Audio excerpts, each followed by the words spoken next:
Today, we're going to be talking about how to create a B2B or a business-to-business customer journey map. And I'm going to show you all the different compartments of it that are really going to make your business sing. I want it to be able to help you build rapport and really drive those results. Let's go.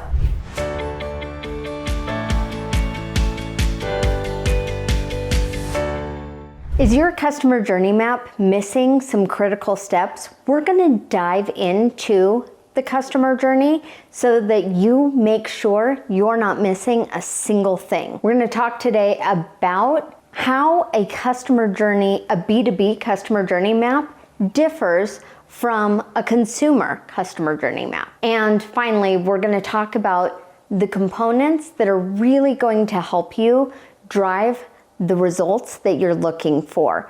So we want to be able to capitalize on that ROI for our customer journey. Let's take a look at that. Critical part about this is what makes a B2B customer journey different than a consumer customer journey.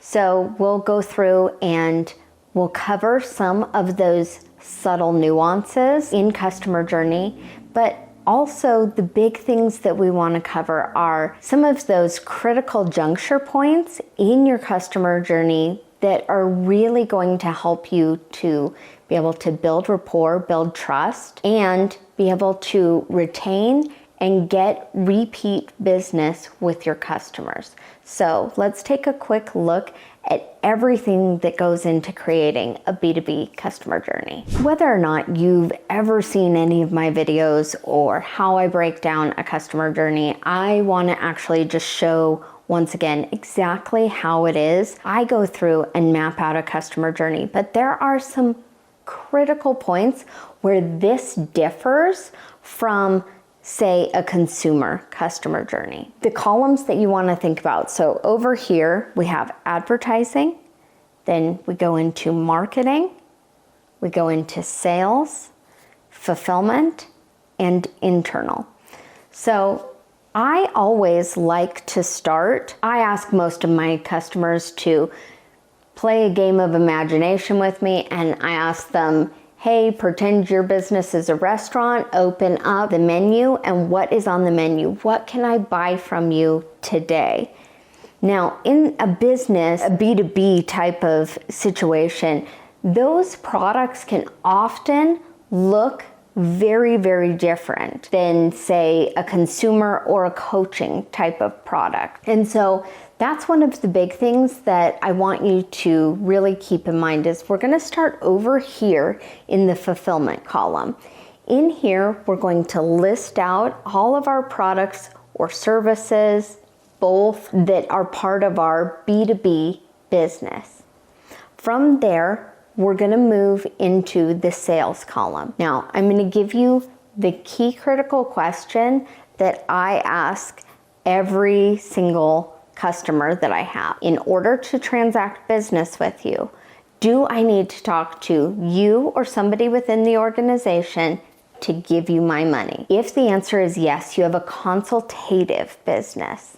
Now, in a B2B setting, that can be a very tricky prospect. And even in a direct to purchase, again, it is somewhat of a tricky proposition because you're usually working with multiple decision makers in a B2B type of setting. So as we're looking at these different product fulfillment side, we want to really keep that in mind for our sales column is we want to understand who are the decision makers that we need to have there. Next, we're going to move over into marketing. How are they either getting to a sales call or our direct purchase page? What are the marketing channels? What is it they need to hear? And who specifically in the organization needs to hear it in order to get the right people, perhaps on a sales call, or to make that decision. So a lot of times when we're talking about, say, software as a service, and we're doing it as a B2B type of situation, you're going to want to talk to perhaps the COO or whoever is in charge of operations, the CMO. There's different people that we're going to be speaking with in order to get that sale. So we can channel out our different marketing based on who it is we're speaking to. And then we have our advertising channel. And over here, that's where we're going to get very, very specific with who it is we're talking to so that we can drive them to the appropriate marketing channel. And then always remember that as you're building out, say, a sales funnel, and a sales funnel is going to comprise everything in that advertising, marketing, and sales for that specific product. You want to be very, very clear with those types of things that you are. What you want to keep in mind in a B2B type of sales funnel process, again, it's giving somebody clear steps that they can follow or problem points that they can go through, and they can eventually see your product as the solution to that. So while that's very critical as well within like a B2C type of business, I feel like because many B2B businesses include multiple decision makers, it's important to think about all of those different avatars that you could be speaking to within an organization in order to get to that sale. One of the other critical parts about this as we're going through this sales funnel is we also really want to think about those junctures and really utilizing things like email, additional opportunities. Video content is great for this. SMS is great for this, but in a B2B setting, building trust is going to be mission critical. Additionally, as always, my suggestion and my go-to when it comes to building out these customer journeys and executing them is to think much longer than your first 30 days. While those are very, very critical, in a B2B type of setting, you want to look at what your overall sales cycle is.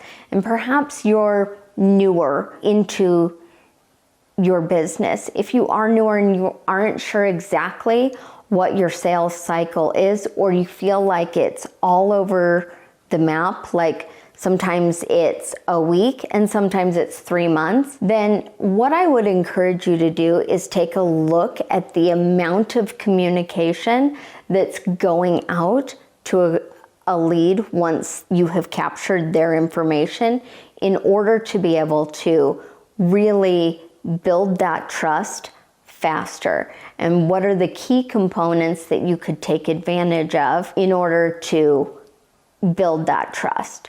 So I don't always like pushing directly to a sales call necessarily if there's additional information that could be given in emails and in videos, or perhaps on a webinar in a larger setting that can get them better prepared to schedule a sales call. As we go to implement a customer journey and execute on it and build it out in our various systems, whether that be a CRM or a marketing system that we're using, we do want to be very cautious of understanding that the customer journey really is our opportunity to organize all of the information that we're going to need. Once we've organized it, then we can start to execute on it.